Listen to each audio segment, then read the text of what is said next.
નમસ્કાર મિત્રો, વાર્તા સાંભળવા માટે આવ્યા છો? ચાલો વાર્તાની શરૂઆત કરી। મારું નામ નવીન છે અને હું અમદાવાદનો રહેવાસી છું। આ વાત ત્યારની છે જ્યારે હું મારી સાળીને પરીક્ષા આપવા માટે મારી સાથે લઈ ગયો હતો।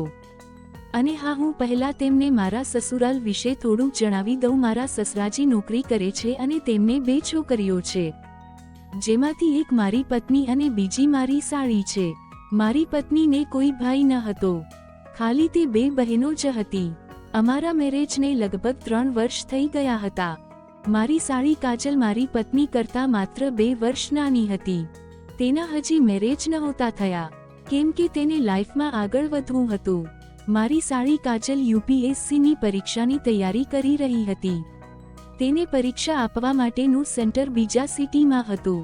મારા સસરાજી નોકરી કરતા હતા એટલે તેમને સહેલાઈથી રજા મળતી ન હતી। મારા સસરાજીએ મને ફોન કર્યો, નવીન, તમારે કાજલની પરીક્ષા હોવાથી તેની સાથે જવાનું છે। મેં તમારી અને કાજલની બસની ટિકિટ બુકિંગ કરાવી દીધી છે।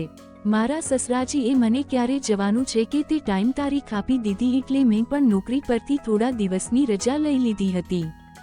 પછી જે દિવસે મારી સાળી લઈને નીકળવાનું હતું, ત્યારે મારા સસરાજી અને મારી પત્ની અમને બસ સ્ટેશન પર મૂકવા આવ્યા। થોડીવાર અમારી બસ પણ આવી ગઈ હતી। હું અને મારી સાળી કાજલ અમે બસમાં બેસી ગયા। થોડીવારમાં બસ ચાલુ થઈ ગઈ। હું અને કાજલ આરામથી સૂઈ ગયા। મારી સાળીને પરીક્ષાના ટેન્શનના લીધે નીંદર આવી ન હતી, પણ મને તો નીંદર આવી ગઈ હતી। થોડીવાર પછી મારી નીંદર પણ ઉડી ગઈ। મેં જોયું તો કાજલ મારી સાઈડમાં ફરીને સૂઈ રહી હતી। તેની પીઠ મને થોડું થોડું દેખાતું હતું।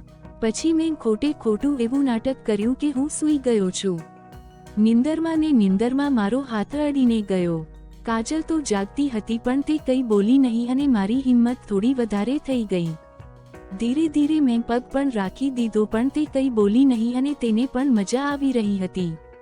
એટલે ઠંડીના હિસાબે મેં તેને મારી તરફ ખેંચી લીધી। મારી સાળીને તો એમ જ હતું કે હું તો સૂઈ ગયો છું। તેને કંઈ ખબર નહોતી આ બધું નીંદરમાં થઈ રહ્યું છે, એટલે તે મને હાથ ફેરવા લાગી હતી। થોડીવાર પછી મને લાગ્યું કે હવે હું બરાબર છું, એટલે અચાનક મેં મારી આંખ ખોલી તો કાજલે તરત જ હાથને મૂકી દીધો। એટલે મેં કીધું કે કાજલ, શું થયું, હાથ કેમ મૂકી દીધો? તો કાજલ બોલી, જીજુ, આ તો હું બહુ મોટું અને જાડું બેટ છે। એટલે મેં તેને સમજાયું કે કાજલ, જાડું અને મોટું હોય તેમાં મેચ રમવાની વધારે મજા આવે છે। કાજલ બોલી કે જીજુ, તો દીદીને મેચ રમવાની બહુ મજા આવતી હશે। એટલે મેં કહ્યું, કાજલ, તેને તો બહુ મજા આવે છે, પણ હવે આ ખાલી તારી દીદીનું બેટ નથી, હવે આ તારી દીદી અને તારું બંનેનું છે। હવેથી તું પણ આનાથી રમી શકે છે। કાજલ પણ ખૂબ જ ખુશ થઈ જાય છે અને બેટને રમાડવા લાગી અને મને પણ મજા આવવા લાગી। પછી કાજલે મને પૂછ્યું કે જીજુ, હું આને હાથ ફેરવી શકું છું? મેં કહ્યું, હા હા કાજલ, ફેરવી શકે છે, તને જેમ મજા આવે એમ કરી શકે છે। તે ચાલુ બસમાં જ સોફાની બાજુના દરવાજો બંધ કરી મસ્તી કરવા લાગી। થોડીવાર આ બધું ચાલ્યું ત્યાં બસ એક હોટલ પર નાસ્તા પાણી માટે ઊભી રહે છે। અમે બંને બસમાંથી ઉતરી અને નાસ્તો કરી ફ્રેશ થઈ ગયા। પાછા બસમાં આવીને સૂઈ ગયા। મને તો નીંદર આવી રહી ન હતી, કાજલને હજી પણ નીંદર આવતી ન હતી। નીંદરમાં મારી સાથે રમત રમી રહી હતી। હું નીંદરમાં હતો અને બસ થોડીક આગળ ચાલી ત્યાં તે બેટ કાઢતી હતી। એટલે મેં તેને પૂછ્યું કે કાજલ, હજી તને નીંદર નથી આવતી અને શું કરે છે? તો કાજલ બોલી, જીજુ, હજી મને સરખી બેટિંગ કરવા કયા આપી છે, તો મને નીંદર કઈ રીતે આવે? પછી મેં તેને સમજાવ્યું કે કાજલ, સવાર સુધી રોકાઈ જાય, પછી આપણે સારી જગ્યાએ જઈશું અને આરામથી મેચ રમીશું। બીજા દિવસે પછી સવારે તે પરીક્ષા આપવા ગઈ। મેં અમારા બંને માટે એક સારી જગ્યા બુક કરાવી દીધી। પછી બપોરે પરીક્ષા આપી પછી અમે બુક કરાવેલી જગ્યાએ પહોંચી ગયા।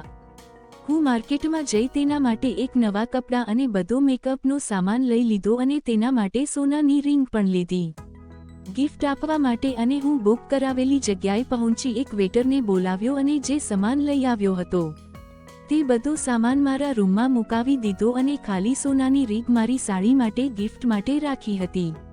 અને મારી સાળીને ફોન કરીને કહ્યું કે હમણાં વેટરને સામાન લઈને મોકલું છું, તું તે રૂમમાં લઈ લેજે અને તૈયાર થઈ જજે. હું હમણાં થોડીવારમાં આવું છું. આજે તારે પહેલી મેચ રમવાની છે અને તારે ઓપનિંગ કરવાની છે. તો તે તરત શરમાઈ ગઈ. થોડીકવારમાં તેનો પાસે સામાન પહોંચી ગયો હતો. રૂમમાં તે નવા બેસ્ટમેનની જેમ તૈયાર થવા લાગી. થોડીવાર પછી સાળીનો ફોન આવ્યો, જીજુ કેટલી વાર લાગશે, હવે જલ્દી આવો, હું તૈયાર થઈને તમારી રાહ જોઉં છું. એટલે મેં કીધું કે આજે તું મને જીજુ ના કહેતી, આજે હું તારો કોચ છું.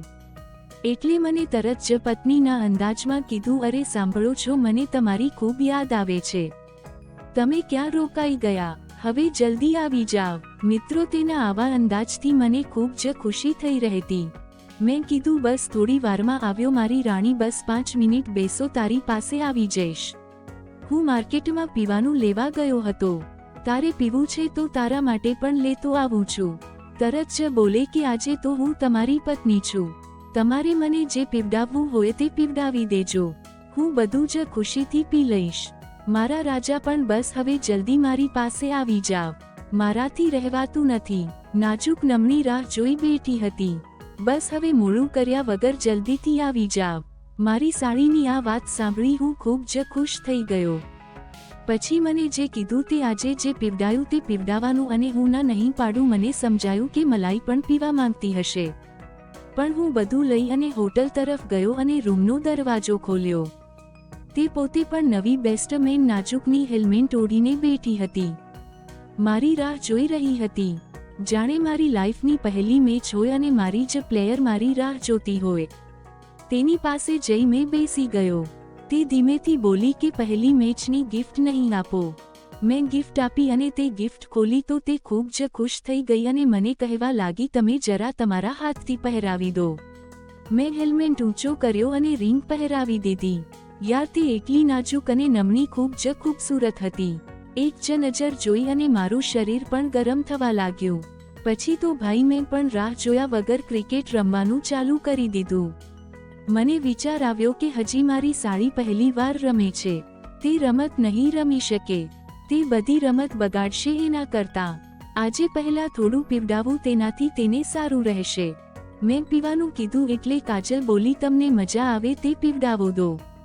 મારા રાજા, તમારી સાળી તમને કહે છે તમારી સાથે મેચ રમવા માટે તૈયાર છે. મિત્રો, હું બોટલ પીને મેચ રમવા લાગ્યો. પછી કલાકો સુધી અલગ અલગ રીતે મારી સાળીને બપોરથી લઈને સવાર સુધી 4 ક્રિકેટ મેચ રમાડી હતી. સવારના 4 વાગ્યા સુધી સુવાનો વારો ન આવ્યો અને બસ જે મજા આવી તેની વાત જ અલગ હતી. પછી જ્યાં સુધી તેના મેરેજ ના થયા ત્યાં સુધી હાલતોને ચાલતો ગમે તે વખતે ક્રિકેટ મેચ રમવાનું પ્લાન બનાવી દેતા. મારી સાળી કાજલ પણ મારી દીવાની થઈ ગઈ હતી. તેના મેરેજ પછી તે ક્યારેક મને બોલાવતી હતી, કેમ કે તેને હવે મારા વગર ચાલતું નહોતું, અને ખાસ કરીને મારી સાથે મેચ રમ્યા વગર સારું નહોતું લાગતું. પછી એકવાર તો મેં ભૂલતા તેને પણ રાખી દીધું હતું. મેરેજ પછી હજી હાલમાં પણ તેનો પતિ વિદેશ ટૂર પર જાય છે, ત્યારે તેનો પતિને કામ માટે બહાર ફરવા મોકલતો અને કાજલને 5 દિવસ મારા ઘરે રાખતો અને ખૂબ મજા કરતા હતા.